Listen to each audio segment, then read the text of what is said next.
semiología de abdomen. Vamos a ver la semiología de abdomen. Entonces, en semiología de abdomen cobra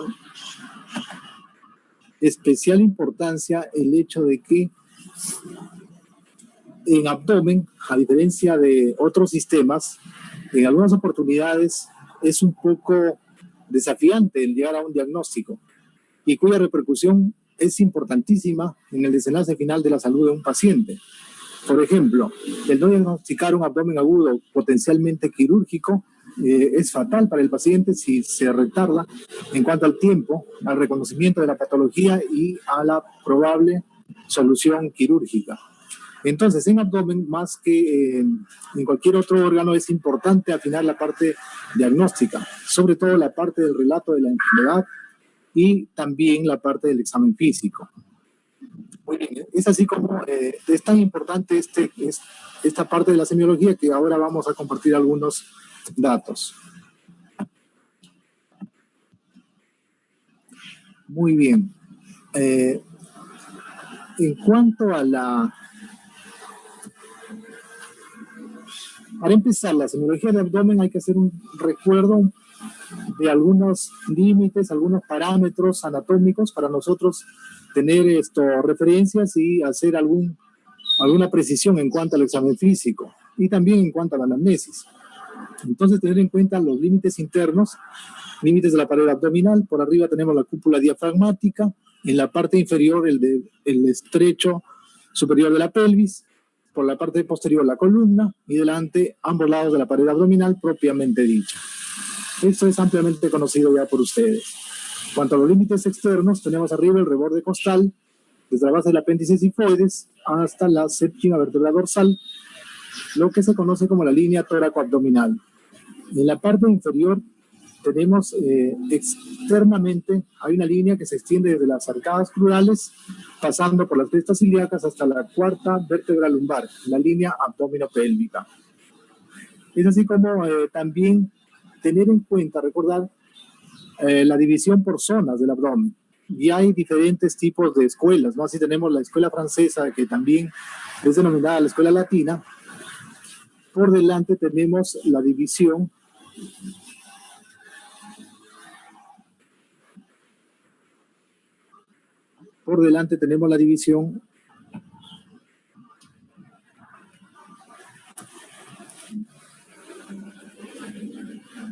en 9 regiones. Estas regiones van a tener una proyección visceral abdominal que son importantes. La denominación también ya están familiarizados ustedes. Tenemos el epigastrio, mesogastrio y hipogastrio en la parte central, de arriba abajo. Y tenemos en la parte superior derecha el hipocondrio derecho, en la contralateral el hipocondrio izquierdo, el flanco derecho debajo, el flanco izquierdo respectivo en el lado contralateral, también denominado vacíos, y las fosas ilíacas, tanto derecha como izquierda. También tenemos la escuela anglosajona. En cuanto a la escuela anglosajona, ellos lo dividen en 4 cuadrantes. Ya, a veces es un poco más práctico, ¿no? Dividir en 4 cuadrantes. Un segundo, por favor, hay 2 compañeros suyos en la sala de espera, ¿ya?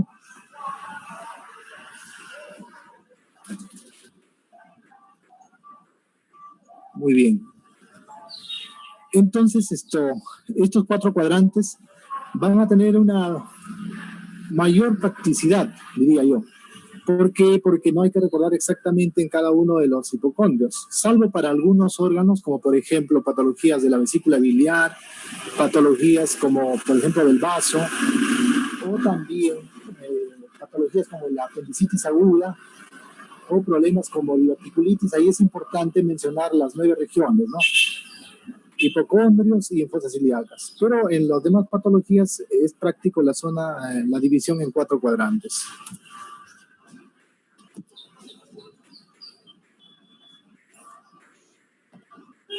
Muy bien. Ahora, estas divisiones van a tener sus proyecciones viscerales. Como les mencionaba en algunas sesiones prácticas, estas proyecciones viscerales son importantes para el examen físico, más que para el relato de la enfermedad. o para la referencia de la sintomatología por el paciente. En cuanto a la sintomatología, no necesariamente la zona donde el paciente refiere el dolor va a corresponder a determinado órgano, sobre todo en la parte visceral. Pero sí en el examen físico, cuando yo identifico una patología, esa patología lo tengo que describir de acuerdo ya sea a las 4 regiones o a las 9 regiones. Tal es así que, por ejemplo, en el epigastrio, ¿qué cosas tenemos? El óvulo izquierdo del hígado. Es importante esto, ¿en qué patologías? Cuando hay tumores de hígado o cuando hay cirrosis. Cuando hay tumores que comprometen el óvulo hepático izquierdo son palpables en el epigastrio. Y cuando el paciente tiene cirrosis, si bien es cierto la cirrosis es la fibrosis del hígado, el hígado se vuelve pequeño, pero hipertrofia el óvulo izquierdo. Esto tiene unas razones fisiológicas y anatómicas. Eso ya cuando se lleve la parte de digestivo en medicina 1 se va a leer a profundidad. ¿Qué más tenemos? El estómago.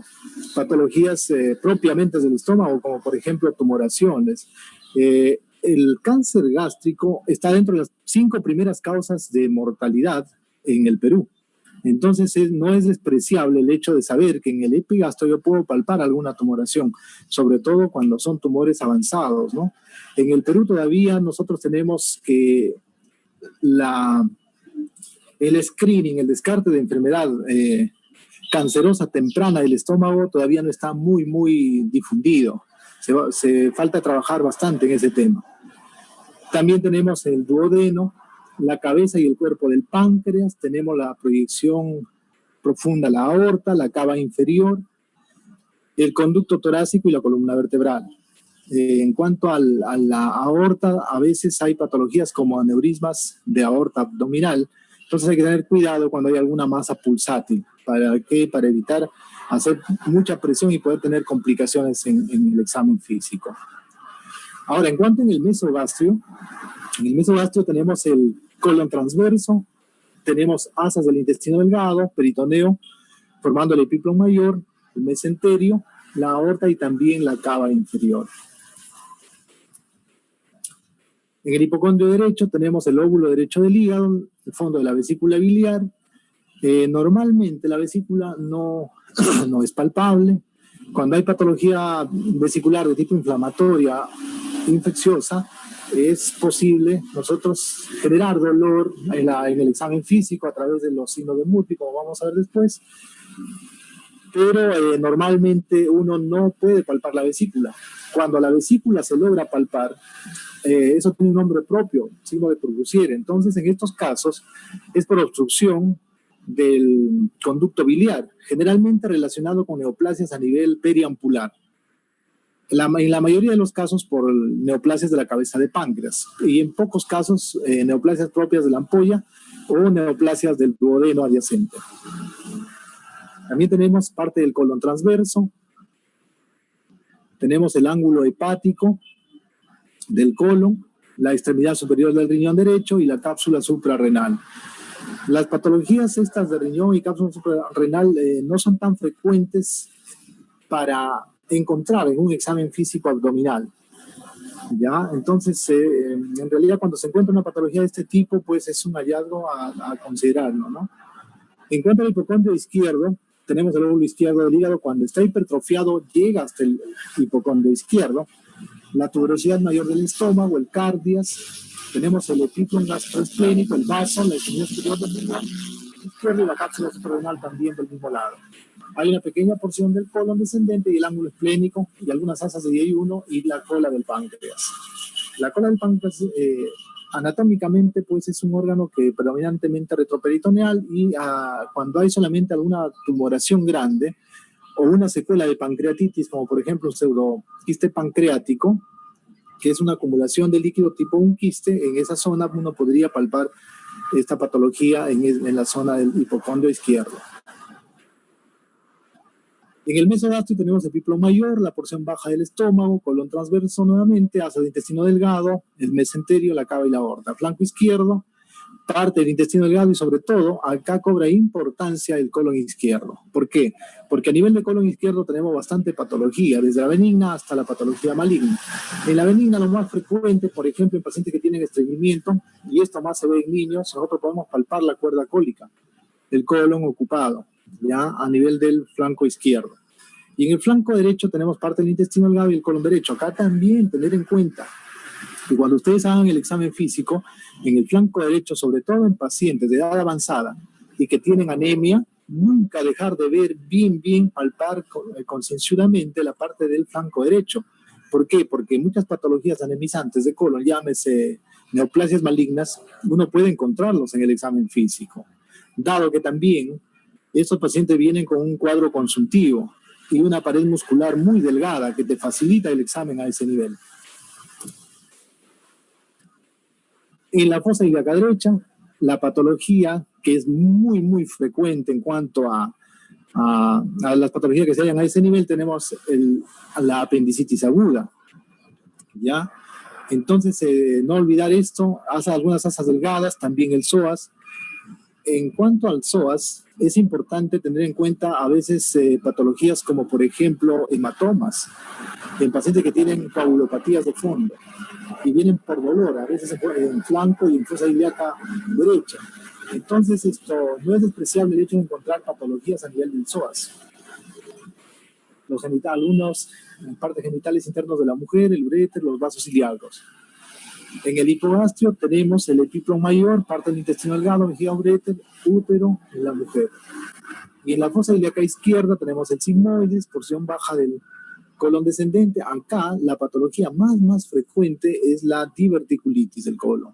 ¿Ya? La diverticulitis del colon es la que realmente da mayor problema, sobre todo más allá de los 40 años. Algunas asas delgadas, genitales en la mujer, y en la paciente de sexo femenino tener en cuenta todas las patologías ginecológicas propias de ella, como llámese, por ejemplo, embarazo ectópico, llámese algunos quistes ováricos, algunas tumoraciones propias de los ovarios. ¿Ya? También tener en cuenta los vasos ilíacos y el psoas, sobre todo en la palpación de algunos soplos vasculares para indirectamente darnos cuenta si hay alguna estenosis a ese nivel o a nivel superior. Acá de manera esquemática, ¿no? Son las que hemos hablado, ¿no? Y las proyecciones anatómicas subyacentes. Ahora, en cuanto a las técnicas de exploración, siempre es importante, como les menciono, tener un orden. ¿Un orden para qué? Para sistematizarlo y hacerlo esto de manera automática. Porque todo paciente que ustedes vean, ya sea de cualquier patología en su práctica, ya sea ahora que están aprendiendo, cuando ustedes ya ejerzan la profesión en sí, siempre van a tener que hacerle examen físico completo. Aún, por ejemplo, en especialidades como que aparentemente no tienen relación, es importante examinar desde oftalmología, por ejemplo, o pacientes que tienen, o los que estudian dermatología también. Uno podría decir qué relación tiene oftalmología con abdomen. Tiene mucha relación. Por ejemplo, en patologías en las cuales uno encuentra, si recuerdan ustedes la clase de ojos, vimos el anillo de Kaiser-Fletcher. Entonces, por acumulación de metales pesados. Entonces nosotros acá tenemos que evaluar el abdomen. Un oftalmólogo tiene que evaluar el abdomen, tiene que ver si hay un hígado pequeño, si hay estigmas de cirrosis hepática, si hay hipertrofia del lóbulo hepático izquierdo. ¿Por qué? Porque estaríamos hablando de un paciente ya complicado con una cirrosis hepática y a través de un hallazgo a nivel de los ojos. Otra patología, uno diría dermatología, por ejemplo, que tiene que ver con esto, al margen de alguna lesión que comprometa toda la piel, incluida la piel del abdomen. Si hay alguna lesión satélite por, qué sé yo, en cara, ¿no? En extremidades, puede ser una manifestación paraneoplásica, por ejemplo, de neoplasias que son frecuentes, como cáncer de estómago o alguna neoplasia de algunas glándulas anexas. Entonces es importante la inspección, aún cualquiera sea la especialidad que usted escoja.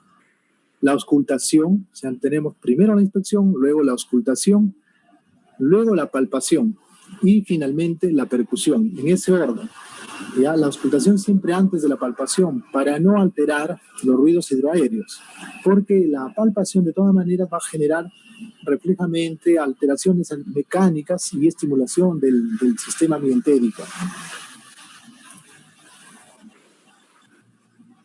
Algunos aspectos a precisar: hay que tener en cuenta la posición del paciente, la posición del médico y las maniobras de distracción.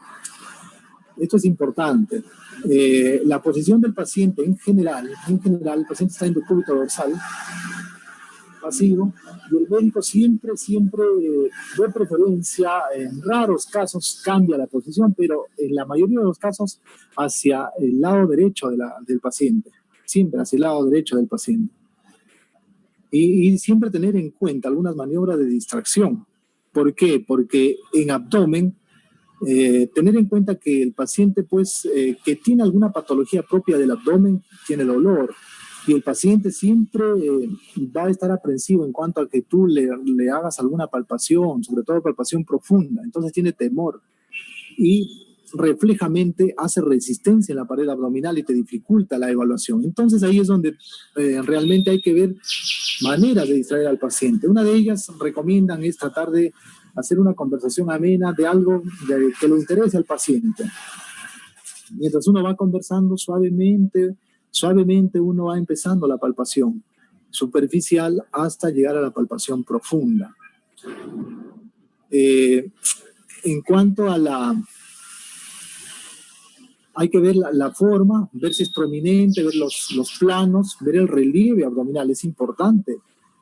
Por ejemplo, pacientes que tienen ascitis, el abdomen es uniformemente distendido y generalmente no hace una protrusión ojival hacia arriba, sino que la gravedad tiende a aplanar un poco, pero todo el abdomen distendido. A diferencia de, por ejemplo, algunos tipos de neoplasias quísticas que contienen también líquido y que a veces le deforman al abdomen de una manera más ojival. Y aunque el paciente cambie de posición, se mantiene esta forma. Y bueno, y tener en cuenta también de las asimetrías. Por ejemplo, hay tumoraciones propias del hígado, del vaso, o algunas tumoraciones pélvicas que uno puede verlas sin tocar al paciente. Uno en la inspección misma puede darse cuenta de este tipo de patologías. Ver también algunos cambios en la pared abdominal, llámese hipotrofia, atrofia, también el aumento del panículo adiposo. Hay que ver la circulación venosa, sobre todo buscando la circulación colateral, que nos indicaría predominantemente, por ejemplo, una cirrosis hepática. En la cirrosis hepática hay circulación colateral donde nosotros vemos dilatación, sobre todo en la parte lateral del abdomen, en flancos, y que van a ir a buscar a drenar el sistema mamario. También una patología que es típica, la circulación colateral en forma de cabeza de medusa a partir del ombligo, ¿no? En forma radiada salen las venas dilatadas. Describir si hay estrías, si hay cicatrices, eso es importante. Cuando ustedes hagan un examen físico y, por ejemplo, el paciente tiene cicatrices y el paciente tiene un cuadro de distensión abdominal leve, náuseas, vómitos, y uno no describe las cicatrices, eso realmente es una falta, pues, que no debe pasar. ¿Por qué? Porque si uno encuentra cicatrices y hay un cuadro sospechoso de una obstrucción intestinal, uno tiene que pensar en un síndrome adherencial postquirúrgico. ¿Ya? Es importante esto y sucede que pacientes que van a sala de operaciones y se halla la obstrucción intestinal. Sin embargo, en la historia clínica no se mencionaba que tenía cicatrices quirúrgicas, ¿ya? Entonces, es importante. Si uno ve una cicatriz, hay que describirla. La presencia de tumores, la presencia de hernias. Las hernias es importantísimas. ¿Cuáles son las más frecuentes? La hernia epigástrica y las hernias inguinales.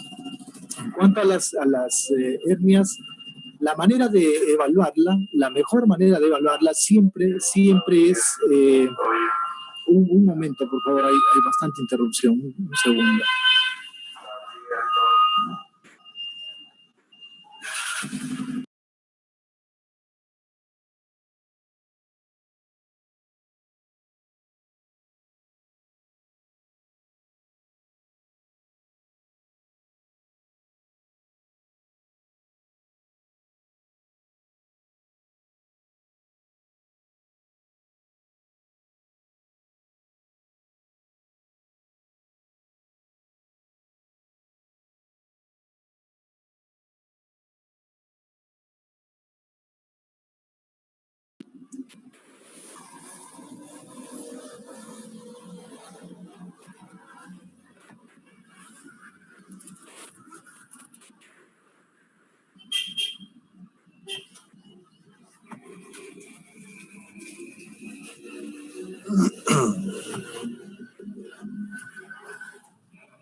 Muy bien, como les mencionaba, en cuanto a la forma, nosotros tenemos que ver la presencia de hernias. La más frecuente de las hernias umbilicales. ¿En qué pacientes es bastante notorio? Por ejemplo, en pacientes en gestantes o también en el puerperio y en pacientes que tienen aumento del contenido intraabdominal, como por ejemplo en cirróticos o en los que tienen algunas tumoraciones. Entonces, en esos casos uno encuentra las hernias. ¿Cómo describimos las hernias? Primero, la localización. Segundo, la coloración de la piel. Las hernias, si tienen la coloración de la piel normal, uno la describe como tal.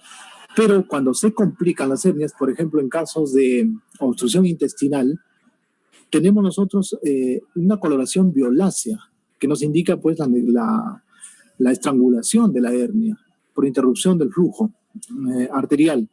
Entonces, a este nivel, uno describe, dice, es una hernia de tales características, localización y de color violáceo, azulado, como ustedes prefieran.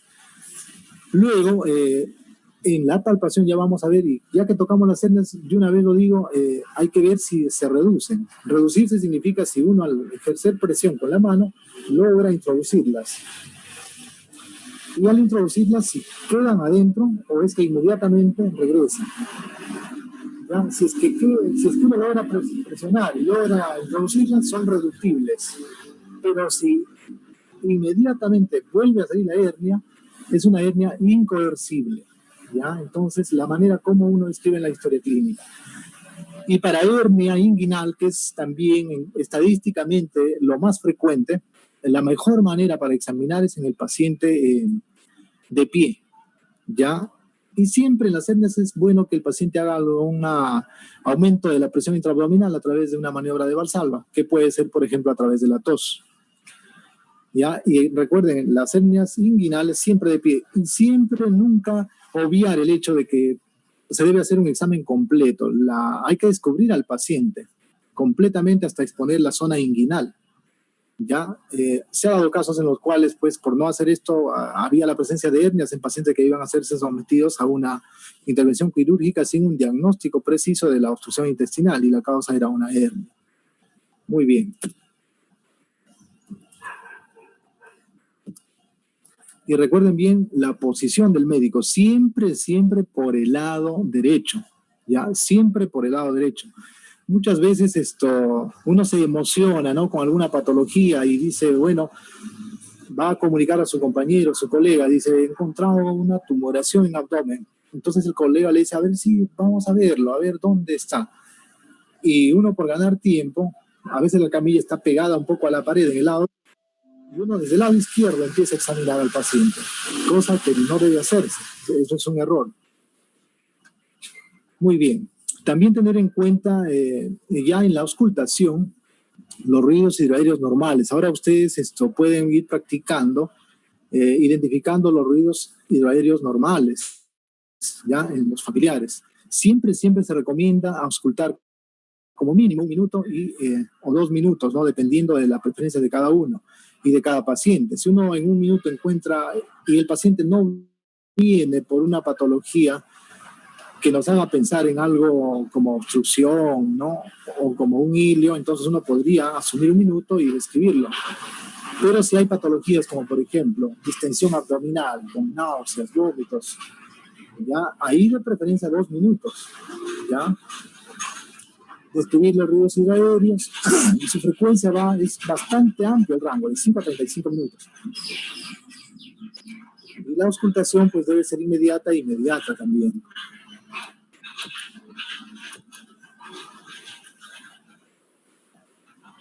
Muy bien. ¿Qué más? Ahora, en cuanto a la percusión, también recuerden nuevamente, acá se hincapié a la posición del paciente y hay que identificar los diferentes sonidos abdominales. Normalmente, el sonido de una víscera hueca llena de aire es timpánico, ¿ya?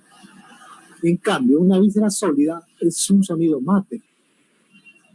La manera como uno percute recomienda la maniobra de Gerhardt. En este caso, uno con el dedo medio va sobre el abdomen de la mano izquierda y con la mano que va a percutir, trata de percutir en la última articulación con un golpe seco como de martillo. Y uno va de esa manera detectando timpanismo o matidez, ¿no? En cuanto a la matidez, normalmente tener en cuenta la matidez hepática, ya la matidez hepática. Entonces uno hace la percusión, recomiendan desde la fosa ilíaca derecha de manera ascendente hasta encontrar el cambio del sonido, de timpanismo a matidez. Pone una señal, ¿no? Y luego descendente, ¿no? Recomiendan algunos desde la tercio superior del tórax, del hemitórax derecho, y va percutiendo en sentido descendente hasta encontrar la matidez hepática. Ahora, también uno puede detectar la presencia, el nivel de donde empieza el hígado a través de la auscultación, con el signo del rascado. Uno pone el estetoscopio en la zona correspondiente al hígado y uno va haciendo pequeños raspando el abdomen desde la parte más lejana hasta acercarse al estetoscopio, y uno va a percibir el cambio brusco de la intensidad del sonido, el tipo de sonido. Entonces uno asume que ahí empieza el hígado y lo mismo hace de manera descendente. ¿Qué más? Matidez desplazable. Acá es importante y es frecuente encontrar pacientes que tienen líquido libre en abdomen. De lejos, lo más frecuente, perdón, la batería está un poco que baja.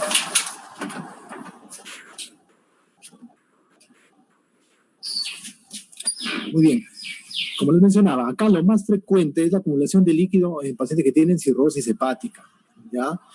Si hay cirrosis líquido abundante, entonces uno no tiene ningún problema en cuanto a la identificación, pero hay casos en los cuales hay poco volumen, menos de 2 litros, 3 litros, entonces ahí es un poco difícil identificarlo. Para eso se hace la matidez desplazable. En la zona del flanco uno percute, en las zonas de declive, y va a encontrar un sonido mate.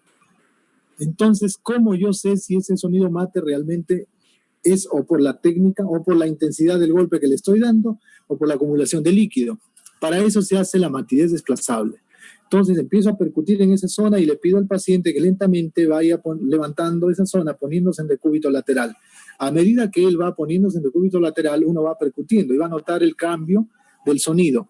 ¿Por qué? Porque el líquido se va a desplazar a la zona de declive. Entonces uno lo describe como matidez desplazable positivo.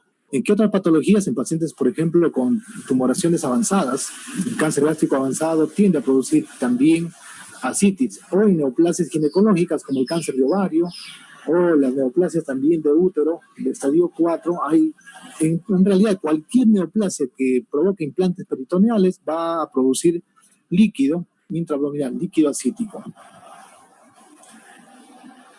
Muy bien. En cuanto a la palpación pues es de suma importancia, es de vital importancia en abdomen, y valgan verdades, es uno de los órganos donde por excelencia uno puede palpar, porque uno puede deformar la pared abdominal y alcanzar las vísceras profundas. Lo que no pasa, por ejemplo, en tórax, lo que no pasa tampoco en patologías a nivel encefálica. Y acá tener en cuenta la palpación superficial y la palpación profunda. Puede ser monomanual o puede ser bimanual. Acá es importante desarrollar la habilidad, ¿ya? ¿Por qué? Porque realmente no hay una técnica, una guía que te diga cuánto de presión debes hacer tú para palpar un abdomen.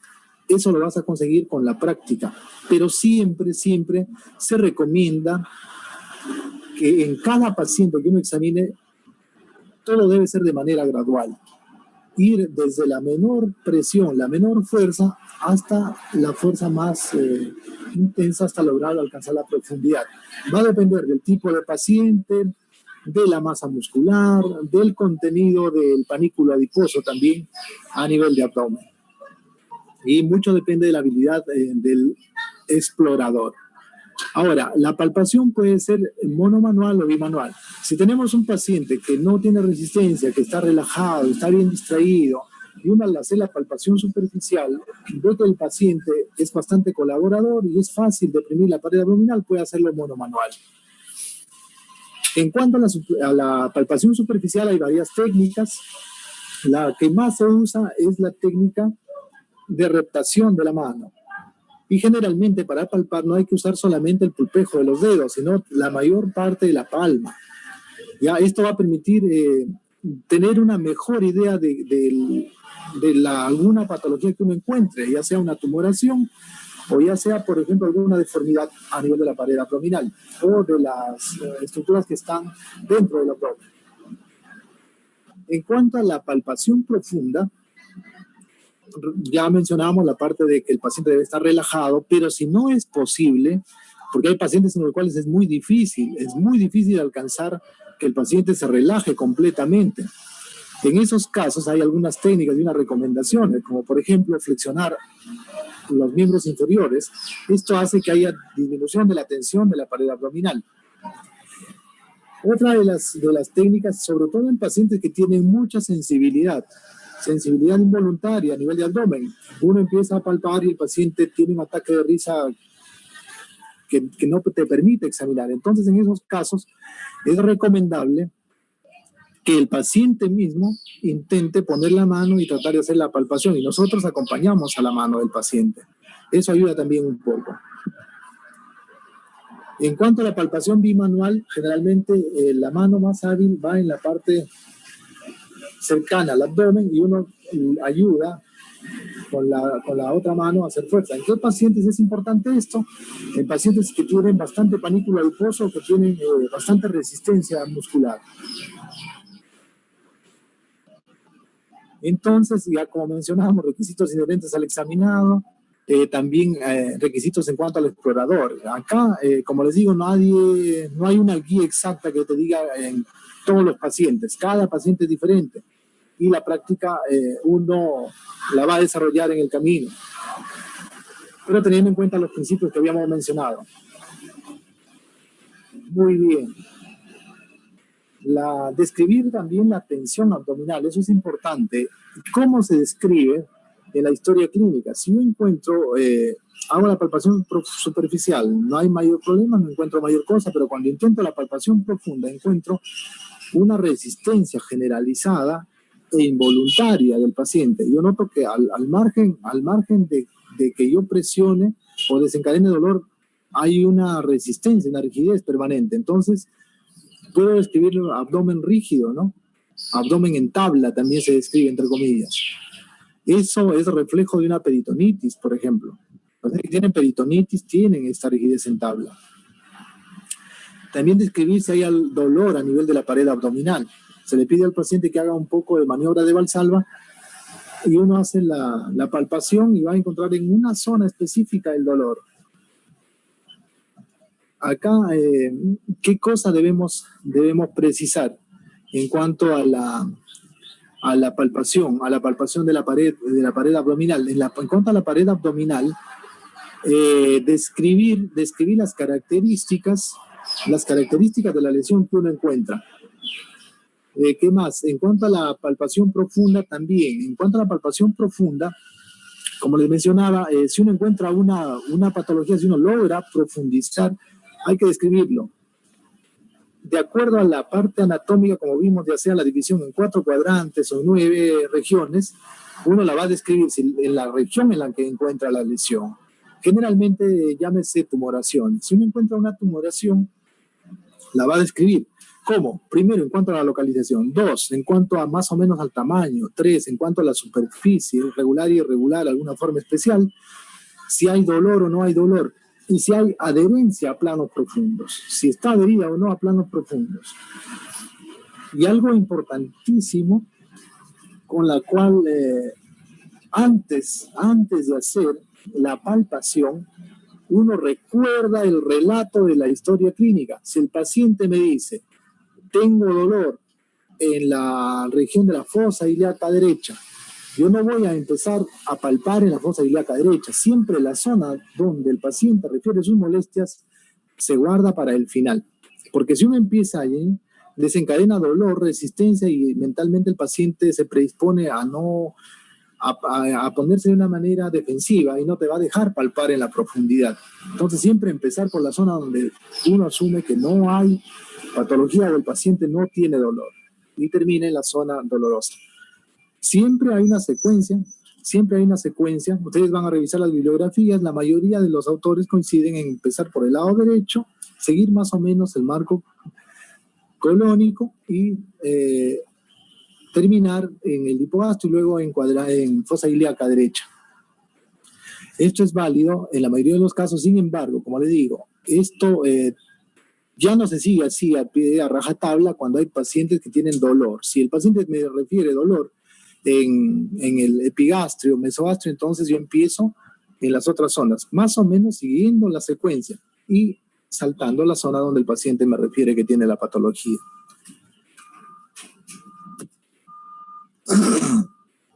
Para palpar para encontrar patología hepatobiliar, no necesariamente yo debo empezar a palpar en la zona misma donde yo espero encontrar al hígado, sino de manera ascendente. Algunos inclusive recomiendan desde la fosa ilíaca derecha, de manera ascendente. ¿Cómo se hace? Uno va avanzando, profundizando un poco, se le pide al paciente que haga inspiración profunda. En el momento de la inspiración uno va ascendiendo suavemente, tratando de encontrar el borde hepático inferior.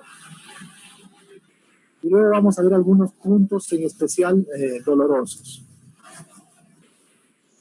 En cuanto a algunas maniobras aplicables, vean ustedes acá cuando aparentemente es imposible, ¿no?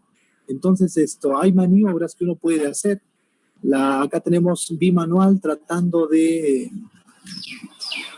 o ir lateralmente, por ejemplo, a los músculos rectos, ¿no? Porque los músculos rectos son músculos que tienen bastante fuerza, entonces a veces dificulta la palpación. Entonces uno trata de ir al borde de y tratar de profundizar en esas zonas. Lo que les decía, la palpación monomanual. Acá vemos pues la palma de la mano se apoya suavemente sobre el abdomen, la palma, no los dedos. Muchas veces uno cuando está empezando a examinar siempre los dedos y desencadenas dolor en el paciente y el paciente ya no te va a permitir continuar con el examen de manera adecuada. Muy bien, y ejercer presión suave sobre la pared. Y los movimientos de abajo hacia abajo con la punta de los dedos, tratando de deprimir el abdomen. Lo que les decía, ¿no? Hacer estos movimientos suavemente. Muy bien. Cuando hay alguna patología que deforma, siempre hay que tratar de describirla, tratar de palpar, de ver las características que habíamos mencionado, describir también el espesor de la pared abdominal. Esto es importante en pacientes que tienen panículo adiposo grande o pacientes que tienen, por ejemplo, edema en pared abdominal. Como ustedes vieron en la parte de tejido celular subcutáneo, las maniobras para nosotros detectar edema en miembros inferiores, que era a través del signo de la fovea. Entonces, presionaba sobre la cara antero interna de la espina de la tibia. Entonces tú durante un minuto presionabas y veías la fovea que se forma y la describías. Y una gradación de cruces de 0 a 4. En abdomen no se puede hacer esa palpación como fovea, pero sí puedes coger, como en la primera imagen, un pliegue entre los dos dedos y tratar de presionarlo. Ya más o menos un minuto. Luego lo dejas y si se mantiene la deformación, entonces tú describes que predominantemente esto es edema y no es contenido adiposo. Muy bien. Ver las hernias, eventraciones también. En pacientes posoperados, hay pacientes que tienen laparotomías exploratorias múltiples, sobre todo en pacientes, por ejemplo, que tienen heridas por perforación por arma de fuego, arma blanca o en accidentes de tránsito. Son pacientes que necesariamente son sometidos a más de una intervención quirúrgica en el momento agudo del cuadro clínico, o algunas veces hacen complicaciones posoperatorias como por ejemplo síndromes adherenciales. Entonces estos pacientes tienen más de una cirugía. Cuando hay estos tipos de patología, y generalmente son pacientes que tienen una disminución de la masa muscular por malnutrición, vas a tener pacientes que les falta una parte de la pared abdominal y tienen eventraciones, grandes eventraciones, que en algunos casos se corrige con mallas, que en algunos casos no. Entonces ahí describir. Eso, a diferencia de las hernias, se llama eventración. Las hernias siempre siguen el orificio natural, pero las eventraciones ya no. Las eventraciones siguen realmente las zonas donde ha sido la incisión quirúrgica.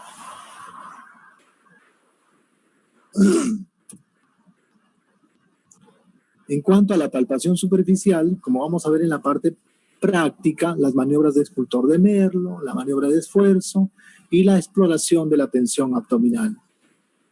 El signo de Bloomberg, que es la descompresión brusca de la pared de manera localizada. Esto es importante, por ejemplo, en el caso de apendicitis aguda. En el caso de apendicitis aguda, que es la patología más frecuente en emergencia, de necesidad quirúrgica, uno al hacer la palpación profunda en la fosa ilíaca, en la zona apendicular, va a desencadenar dolor. Ya, si uno al presionar desencadena dolor, pero al descomprimirlo, el dolor es muy intenso, entonces uno dice signo de Bloomberg positivo. Nos está indicando que hay una irritación peritoneal ya, y es una apendicitis que se está complicando. El signo de Glenn de Musi, el abdomen en tabla, como ya les mencioné antes, ¿no? Una palpación, a la palpación uno encuentra pues que todo el abdomen es completamente rígido y no permite la palpación profunda. Algunas maniobras que ayudan un poco a relajar los músculos de la pared abdominal es flexionar la cabeza. Ya vimos la imagen, la otra, vemos acá cómo el médico intenta evaluar la parte del epigastrio, siempre tratando de ubicarse sobre el lado derecho del paciente.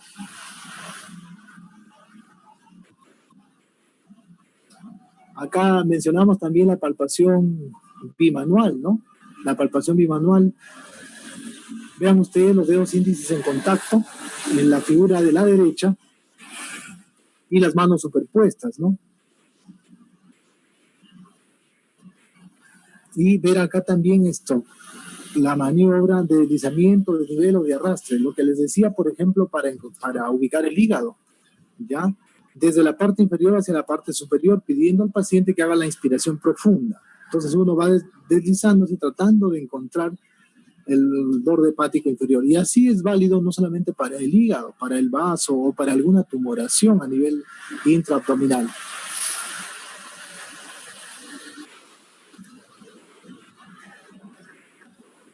La maniobra más frecuente para evaluar el hígado, la mayoría de médicos, ustedes cuando roten en los hospitales van a ver, la mayoría prefiere la palpación bimanual. La posición del médico es tal cual en el lado derecho, en la figura del lado derecho. Ya ven cómo las dos manos y el paciente, el médico trata de presionar, profundizar y trata de jalar a medida que el paciente hace movimientos respiratorios, ¿no? Entonces uno trata de, a través de los pulpejos, determinar el movimiento del hígado o de alguna patología, ¿no? Una tumoración, por ejemplo, a nivel hepático. Entonces la de la derecha es la que más se usa, es la más difundida. Acá vemos de manera más esquemática, ¿no? Con las manos superpuestas, vean ustedes cómo se hace la palpación. Vemos también el lado derecho, el deslizamiento de los dedos. Vean ustedes en la parte inferior de la figura de la derecha, la de arriba, vemos cómo se desliza la mano suavemente hacia arriba. Vas deslizando la mano, vas deslizando la mano. A veces para patologías profundas que dependen, por ejemplo, del riñón, es importante la palpación bimanual anteroposterior o de peloteo. Uno coloca las dos manos, como vemos ahí en la figura, la mano superior palpando el abdomen y la inferior trata de hacer un peloteo. Entonces uno con la mano que está en la parte superior trata de palpar esa patología, ¿no? Ya sea una tumoración, por ejemplo, renal, trata de encontrarla a ese nivel.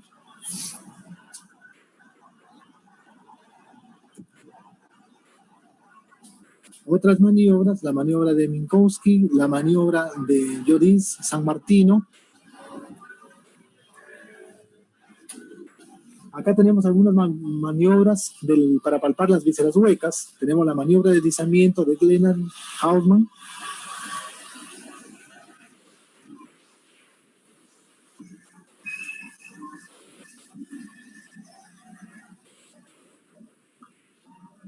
Hasta acá vamos a ver, de repente ustedes están ahí todos. ¿Están? ¿Todo bien?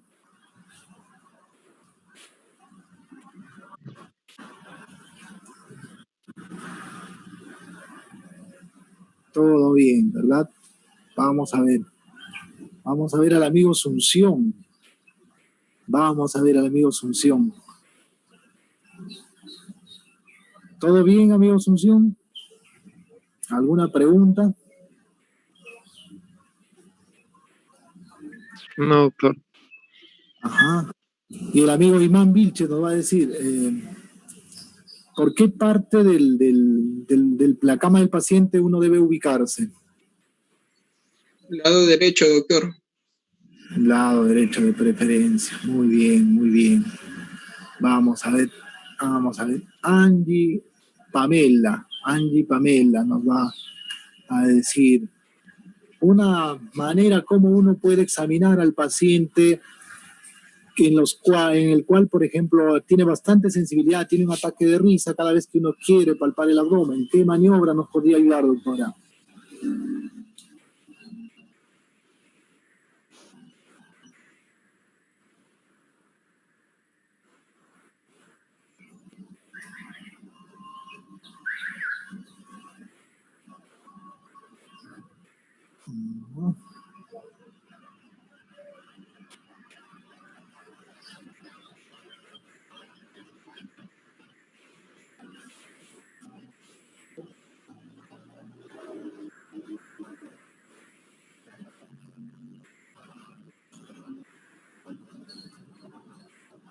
Vamos a ver al amigo Bernardo. El amigo Bernardo nos va a ayudar un poco.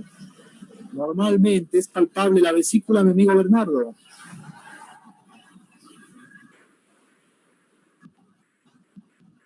No, doctor. ¿En qué casos yo puedo palpar la vesícula? ¿Y cómo se llama el signo?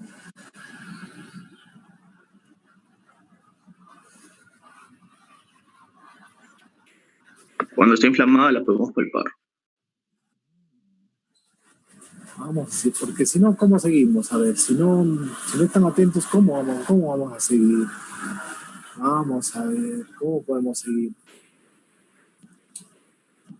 Vamos a ver a Andrea. Andreita nos va a ayudar. Andrea nos va a decir. A ver, cuéntenos, Andrea. ¿En qué caso puedo palpar la vesícula? Si es palpable o no es palpable. ¿Cómo se llama el signo? La vesícula no es palpable, doctor. Vamos a ver, Andrea. ¿Te podemos ver, Andrea? Conocerte, a ver. No, sí, he querido prender la cámara, pero lo que pasa es que hay un error en la configuración y tengo que arreglarlo, doctor, perdón. Vamos a ver al amigo Fabián.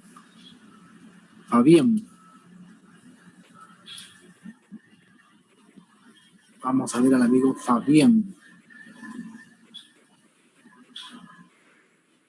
¿Está Fabián? No. Sí, doctor. Cuéntenos. Fabián Balcázar.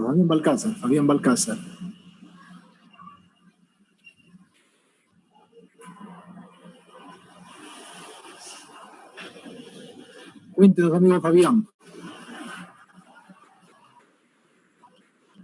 Tienen que estar atentos, jóvenes. Ya, mira, en las clases realmente lo que uno lleva es lo que, aparte de lo que está descrito, son las vivencias del médico que tiene un poco más experiencia y te va diciendo, te va encaminando, porque eso es lo que realmente tiene mucha utilidad, ¿ya? Que uno tiene un camino recorrido y te está transmitiendo esas cosas que te van a ayudar, ¿ya? Sobre todo problemas en cuanto a diagnóstico, y eso les va a servir a ustedes. Ya es importante, entonces, cuando uno va hablando, hay que estar atentos. Muy bien, vamos a volver a compartir la pantalla. ¿Ya? Doctor, disculpe. ¿Sí? Tengo rota. Perdón. Tengo rotación programada a las 10. Quería Ah, ya, pedirle para salir. ya, ya está bien, está bien. Ya no falta mucho también, ya vamos a terminar, ¿ya?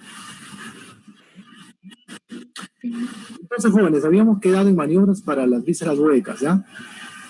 Cuando una estructura no es palpable, hay que hacer la maniobra del bazuqueo, sobre todo en el estómago, ¿ya? En el estómago.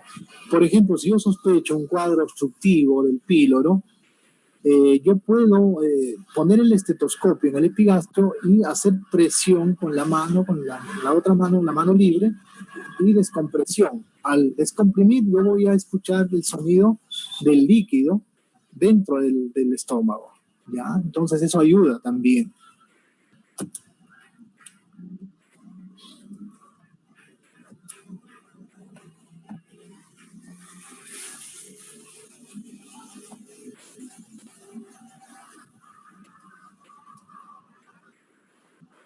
Eso es válido también esto en el ciego, por ejemplo. Y en el ciego es importante las maniobras de deslizamiento en la fosa ilíaca derecha. Y el ciego normalmente es elástico, móvil, indoloro, ¿no? A veces se distiende un poco. El ciego siempre va a ser el primero que da problemas cuando hay obstrucciones a nivel del resto del colon. ¿Por qué? Como no hay mucho tiempo para preguntarles, hago recordar, es en cuanto a las características anatómicas e histológicas de la pared del colon. Entonces tenemos que en la zona del ciego y en el ascendente es la parte más delgada del colon, sobre todo a nivel del ciego, 3 milímetros, ¿ya? Entonces ahí es la zona, y es la zona que más se distiende. Entonces cuando hay patologías obstructivas uno va a tener que el paciente menciona dolor o al examen físico encuentro distendido la zona del ciego. No necesariamente la patología está a ese nivel, ¿ya? Entonces tener en cuenta esto cuando uno más o menos empieza ya a elaborar sus problemas de salud. Si yo encuentro distendido, timpánico, la fosa ilíaca, flanco, no voy a pensar que necesariamente el problema está ahí. O si ahí le duele, ¿no? Presiona, le duele. Puede no ser el problema ahí, le duele porque está distendido, pero el problema está distal, por ejemplo, una obstrucción a nivel del descendente del sigmoides, ¿ya? Eso difícilmente lo vas a encontrar esto que te describa así en el libro. Muy bien. Ahora, las maniobras de deslizamiento siempre esto del lado izquierdo del paciente son maniobras ya cuando uno quiere determinar alguna patología en particular. El colon descendente normalmente no es palpable. El colon descendente tiene una parte retroperitoneal, por eso es que nosotros no podemos palparlo normalmente, ¿ya? La parte retroperitoneal. El sigmoide es intraperitoneal y luego se vuelve retroperitoneal a nivel del ascendente, entonces al examen físico un poco difícil determinar. Y el sigmoide se palpa en fosa ilíaca izquierda, algo móvil y el grosor más o menos de un dedo.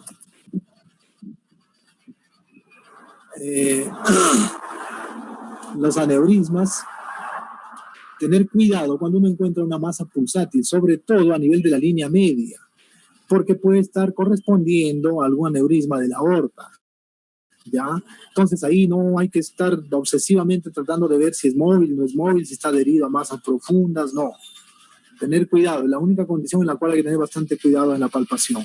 Y sí describirlo, no más o menos las características, cuanto al tamaño, la localización.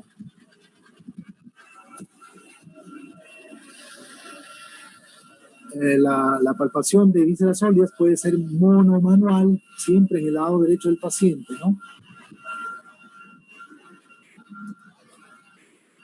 Acá tenemos de manera esquemática, miren ustedes la mano derecha del médico y la mano izquierda en la parte inferior, la maniobra de Schauffer.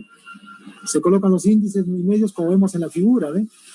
¿Ya? Y haces una ligera presentación con la mano izquierda, tratando de elevar un poco la pared. De esa manera tú vas a palpar, puede ser patologías a nivel del riñón o también esto a nivel hepático. También otra de las maniobras de Gilbert, como ustedes ven, hay una infinidad de maniobras. Uno no las va a practicar todas en cada paciente, no, uno se familiariza con la que más afinidad tiene, ¿ya? Con la que le parece más útil. Entonces por eso es que hay que practicarla todas y ver a cuál se acomoda. En algunos pacientes en especial hay que aplicar una de estas maniobras en especial. Por ejemplo, normalmente yo no palpo el riñón, ¿no? Pero si yo veo que hay alguna patología, o estoy pensando que hay patología de ese nivel, entonces empiezo a aplicar las maniobras que son para palpar riñón ya de manera mucho más específica. Muy bien. Esta es la maniobra de enganche, ya, para el hígado. Es la más usada, es la más usada. Van a ver ustedes cuando rotan, la mayoría de médicos prefieren esa maniobra.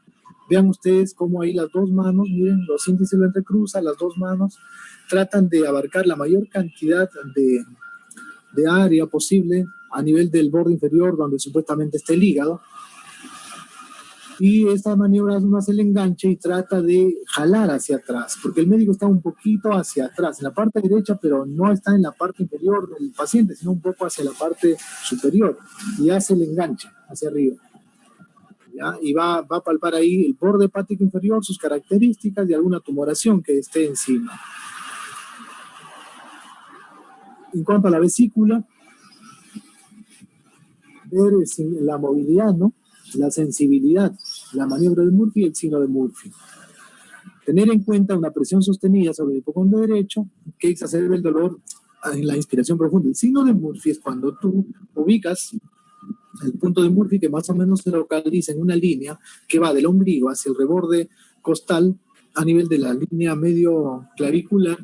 Divides tú 2/3 internos con el tercio externo en ese punto y luego empiezas a hacer, puede ser con enganche, puede ser con arrastre, ya de la manera inferior hacia arriba.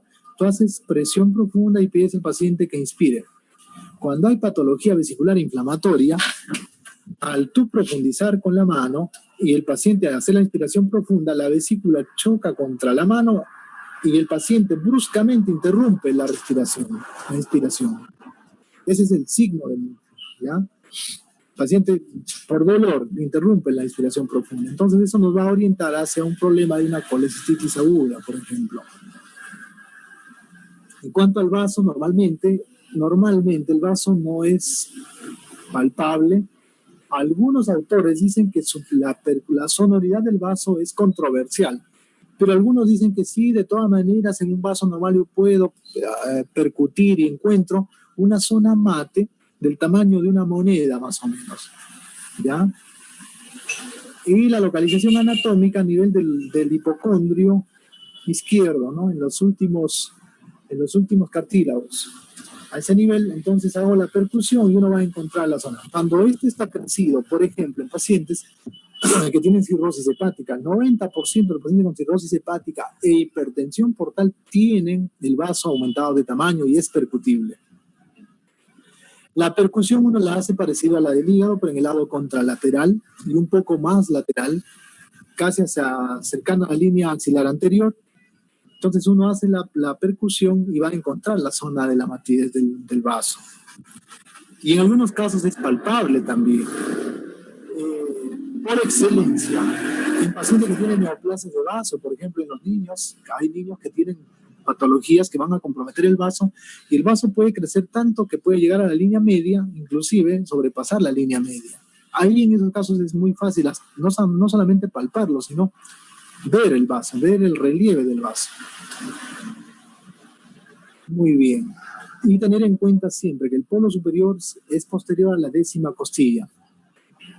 Y en cuanto a el inferior es anterior siempre hacia el ángulo izquierdo del colon. Tiene bastante relación con el ángulo, por eso hay dos ángulos en el colon, el ángulo hepático y el ángulo esplénico, con la relación anatómica.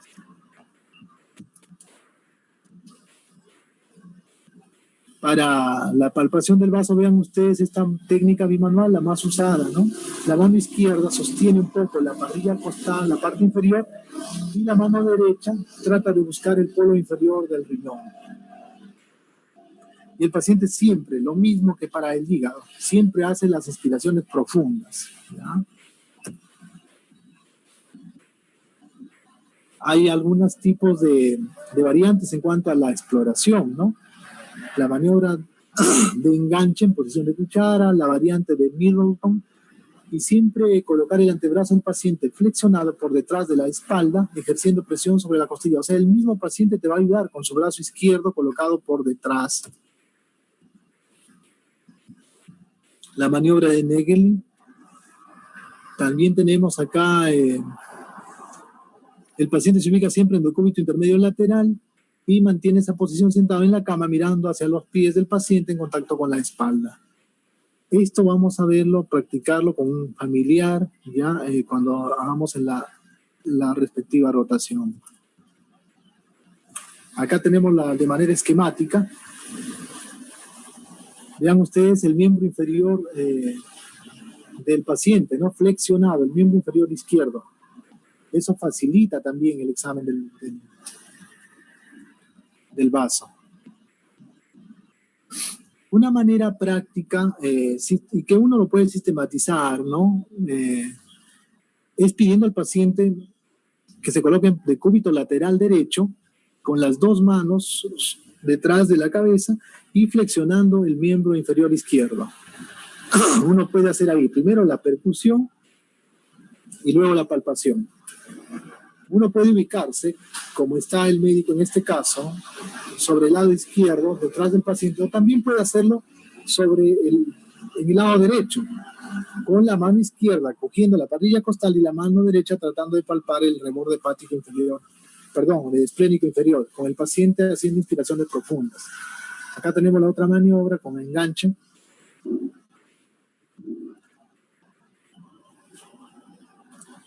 Tener en cuenta la percusión del espacio de Traub, igual a la posición de Eli, pero el brazo izquierdo sobre la cabeza.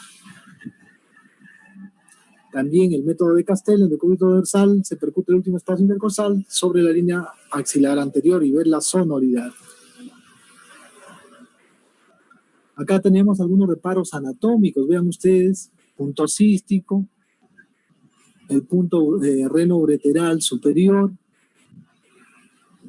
Algunos mencionan el punto del backbone izquierdo.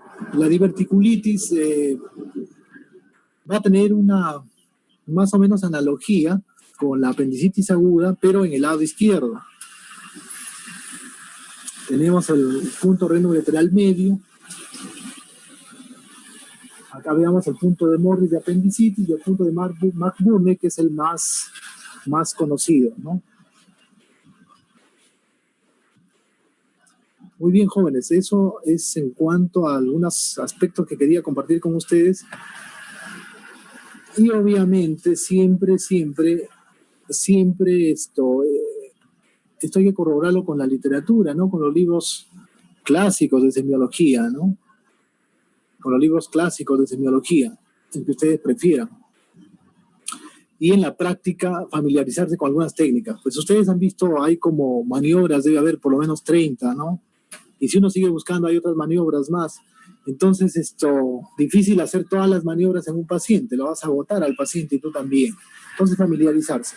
En algunas sí hay que tener en cuenta algunas maniobras especiales. Por ejemplo, cuando hay alguna patología de riñón que uno no la encuentra fácilmente. Entonces, aplicar las maniobras, 2 o 3 maniobras con las que uno se familiariza. En el vaso, yo prefiero aquella en la cual el paciente se coloca en decúbito lateral derecho, flexión del miembro inferior, sus 2 manos sobre la cabeza y hace la percusión y luego la palpación. Es más fácil para no estar cambiando también de posición uno mismo. Y en el hígado van a ver que la mayoría de médicos prefieren la de enganche de la parte posterior, con las manos, los índices cruzados, tratar de palpar, o también la maniobra de arrastre. Son las más usadas. Y el punto de Murphy. Luego ya McBurney es la que más también se usa para detectar una apendicitis aguda complicada. Muy bien. ¿Alguna pregunta que ustedes tengan?